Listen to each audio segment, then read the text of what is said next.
Hello guys, welcome back to the channel. In this today's video, I'm going to show you how to block notification from certain app on Android phone.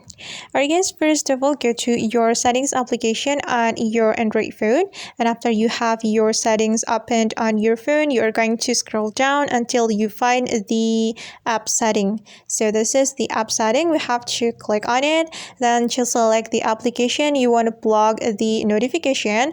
And for example, I'm going to block notification from Instagram. So right now I'm looking for the Instagram application. All right, and this is the Instagram application. I'm going to tap on it. Then we can tap on the notification setting, this one. Then you are going to click on the toggle button to disable the notification from Instagram. Okay, and now the notification from this app are blocked, and that's how we can block notification from certain app on Android phone. I hope this tutorial will be helpful for you. Thank you so much for watching. If you found this tutorial useful, don't forget to hit the like button, leave your comments, and also subscribe to this channel. See you in the next video.